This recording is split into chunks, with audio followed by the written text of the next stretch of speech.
Hello दोस्तों, कैसे हैं आप सब। आइए शुरू करते हैं आज की ताज़ा खबरों के साथ।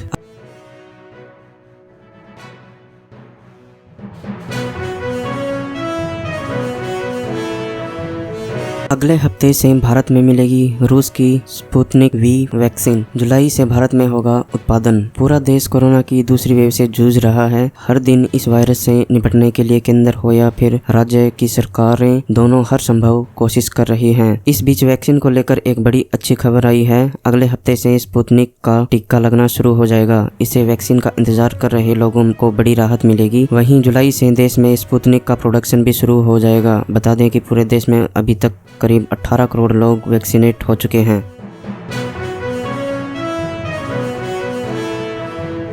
24 घंटे में 10,400 मामले, पॉजिटिविटी रेट 14% हुआ और ऑक्सीजन की जरूरत भी घटी। देश की राजधानी दिल्ली में कोरोना वायरस की चेन को तोड़ने के लिए जो लॉकडाउन लगाया हुआ है उसका असर दिखने लगा है। दिल्ली में अब कोरोना वायरस के मामले पहले के मुकाबले कम हो रहे हैं। दिल्ली के उप मुख्यमंत्री मनीष सिसोदिया ने बताया कि पिछले 24 घंटों के दौरान दिल्ली में कोरोना वायरस के 10,400 मामले दर्ज किए गए हैं और दिल्ली का कोरोना पॉजिटिविटी रेट भी घटकर 14% तक आ गया है। महाराष्ट्र में 1 जून तक बढ़ाया गया लॉकडाउन, सिर्फ जरूरी सेवाओं को रहेगी छूट। देश में सबसे अधिक कोरोना मामले वाले राज्य महाराष्ट्र में कोरोना की चेन को तोड़ने के लिए लॉकडाउन को बढ़ाने का फैसला लिया गया है। राज्य में अब लॉकडाउन 1 जून सुबह 7 बजे तक लागू रहेगा। अभी तक राज्य में 15 मई तक लॉकडाउन लागू किया गया था, लेकिन अब इसे फिर से बढ़ाने का फैसला किया गया है। लॉकडाउन के दौरान राज्य में पहले की तरह सिर्फ जरूरी सेवाओं के लिए छूट रहेगी और पहले जो पाबंदियां लगाई गई थी वे बनी रहेंगी।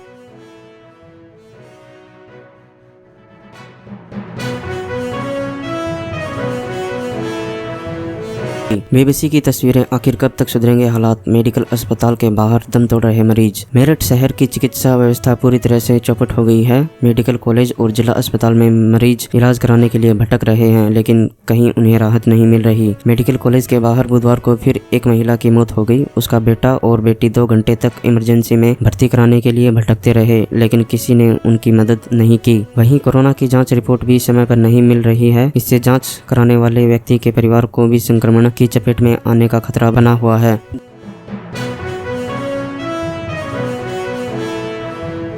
जोशीमठ में सेना का 50 बेड का कोविड अस्पताल तैयार। जवानों के साथ सामान्य लोगों को भी मिलेगा इलाज। उत्तराखंड के चमोली जिले में जोशीमठ की सेना छावनी में सेना का 50 बेड का कोविड अस्पताल बनकर तैयार हो गया है। सेना ने 9 स्वतंत्र प्रवर्तीय ब्रिगेड ग्रुप की ओर से सेना अस्पताल में अलग से कोविड अस्पताल स्थापित कर दिया है।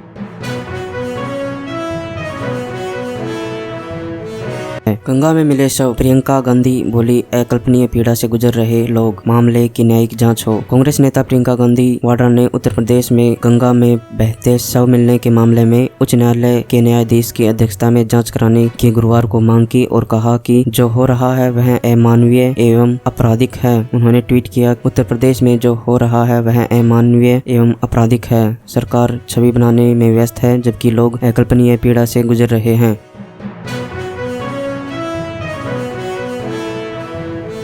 कोरोना के लक्षण दिखने पर तुरंत कराएं कोविड की जांच। मनमाना इलाज हो सकता है नुकसान। अगर सर्दी, खांसी, जुकाम, बुखार, सांस फूलने, लगातार उल्टी, दस्त, आंखों में खुजली, गले में खराश की समस्या हो तो कोविड की जांच अवश्य कराएं। बगैर जांच कराएं सोशल मीडिया या एप्स स्रोतों से दवाओं के नाम लेकर मनमाना इलाज से नुकसान हो सकता है। कोविड रिपोर्ट पॉजिटिव आने पर होम आइसोलेट होकर RRT के परामर्श अनुसार दवाई लें।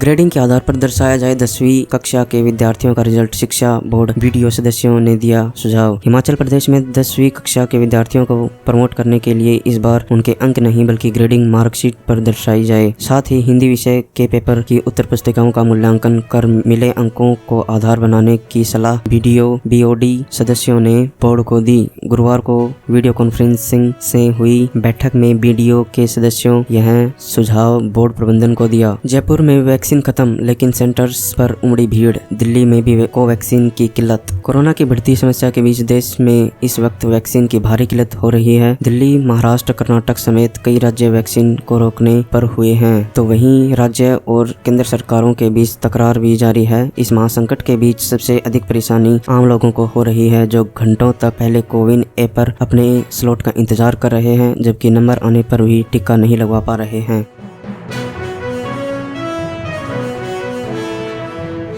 कोरोना पर सीधे डीएम से संवाद करेंगे पीएम मोदी। 10 राज्यों के 54 जिलाधिकारियों के साथ चर्चा। देश भर में बढ़ते कोरोना के मामलों के बीच प्रधानमंत्री नरेंद्र मोदी आगामी 20 मई को एक बड़ी बैठक में शामिल होंगे। जानकारी के मुताबिक इस बैठक में पीएम कोरोना से ज्यादा प्रभावित जिलों के जिलाधिकारियों से चर्चा करेंगे। यह पहली बार होगा कि पीएम सीधे तौर पर राज्यों के जिलाधिकारियों से चर्चा करेंगे। जानकारी के मुताबिक पीएम मोदी 20 मई को 10 राज्यों के 54 जिलाधिकारियों से चर्चा करेंगे। बताया जा रहा है कि ये वे जिले हैं जहां कोरोना की सबसे ज्यादा मामले हैं। बैठक के पहले दौर में 20 मई को उत्तर प्रदेश, पश्चिम बंगाल, छत्तीसगढ़, पुडुचेरी, राजस्थान, महाराष्ट्र, झारखंड, उड़ीसा, केरला और हरियाणा के जिलाधिकारी शामिल होंगे।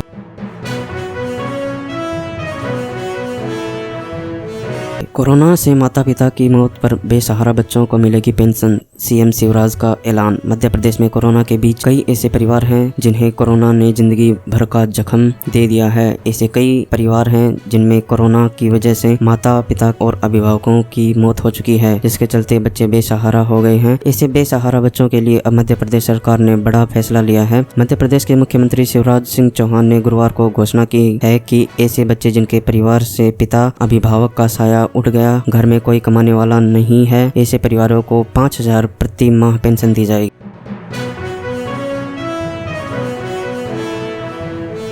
शहरी इलाके में वैक्सीन की किल्लत। टीका लगवाने गांवों में पहुंच रहे लोग। कोरोना के बढ़ते संक्रमण के बीच जब वैक्सीन की डिमांड बढ़ने लगी है और शहरों में वैक्सीन की किल्लत भी शुरू हो गई है, तब ऐसे वक्त में शहरी लोगों को भी ग्रामीण इलाकों का सहारा है, क्योंकि वहां कुछ हद तक वैक्सीन का स्लॉट मिलने में आसानी हो रही है। कहीं धुनी तो कहीं अर्पण। देश इस वक्त कोरोना की दूसरी लहर का सामना कर रहा है। हर ओर तम है, लोग बीमार पड़ रहे हैं और हजारों की संख्या में मौतें दर्ज हो रही हैं। इस महामारी का सामना करने के लिए देश के डॉक्टर दिन रात एक किए हुए हैं और वैक्सीन का काम भी जारी है। इस सब के बीच कोरोना के खिलाफ इस लड़ाई में देश के अलग अलग हिस्सों में अंधविश्वास भी दिखाई दे रहा है। लोग कहीं हवन कर रहे हैं तो कहीं धुनी जमा रहे हैं ताकि कोरोना को मात दी जा सके।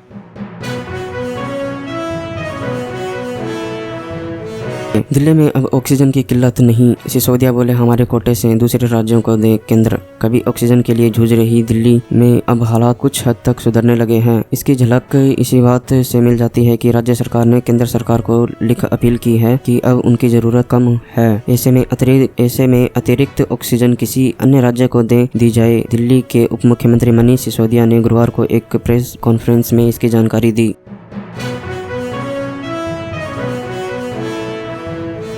अलीगढ़ एएमयू स्ट्रेन का खौफ। 20 दिन में अब तक 16 फैकल्टी मेंबर्स की गई जान। कैंपस में पसरा सन्नाटा। अलीगढ़ मुस्लिम यूनिवर्सिटी के परिसर में सन्नाटा पसरा हुआ है। खाली सड़कें, वीरान कैंपस, सिर्फ कब्रिस्तान ही ऐसी जगह है जहां लोग किसी न किसी अपने को आखिरी विदाई देते दिखते हैं। यूनिवर्सिटी के कब्रिस्तान में जगह कम पड़ गई है, लेकिन शवों का आना नहीं रुक रहा। जगह की कमी की वजह से पुरानी कब्रों को ही खोदा जा रहा है। यहीं के रहने वाले नदीम कहते हैं, मैंने ऐसा दशकों में नहीं देखा। मैं यहाँ हर दिन प्रार्थना पढ़ने आता था। पहले यहाँ और लोग भी अपने बिछड़ों को याद करने के लिए आते थे। अब मैं हफ्ते में एक बार आता हूँ। लोग खौफ में हैं। हर दिन यहाँ 8 से 10 मैयत आती हैं और उन्हें सुपुर्द खाक किया जाता है। साथ आने वाले लोग मिलकर नमाज अदा करते हैं।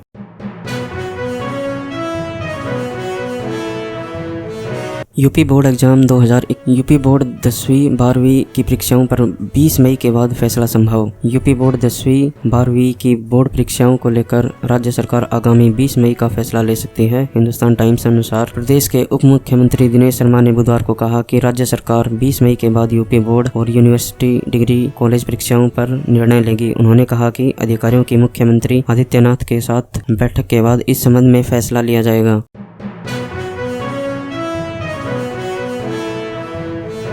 यूपी में टेस्ट कम हो गए या मौत और संक्रमण। आगरा जिले में 3 गांवों में पिछले 15 दिनों में 38 से ज्यादा ग्रामीणों की मौत हो चुकी है। बरौली अहिर विकास खंड के गांव कुंडोल और बमरौली कटारा में 25 मरीजों की मौत हुई है, जबकि एतमादपुर विकास खंड के गांव कुरगवा में बीते 15 दिनों में 13 लोगों की जान चली गई है। इनमें से सभी को पहले बुखार हुआ और फिर सांस लेने में दिक्कत हुई। समय से इलाज नहीं मिला तो मौत हो गई। तीनों गाँवों के स्वास्थ्य विभाग की टीमों ने ग्रामीणों की जाँच की तो कई लोग कोरोना से संक्रमित भी मिले। अब गाँव में सैनिटाइजेशन कराया जा रहा है और दवाइयाँ बांटी जा रही हैं। स्वास्थ्य विभाग की टीमें यहाँ कैंप भी कर रही हैं। ग्रामीणों की माने तो मृतकों की संख्या इससे कहीं ज्यादा है।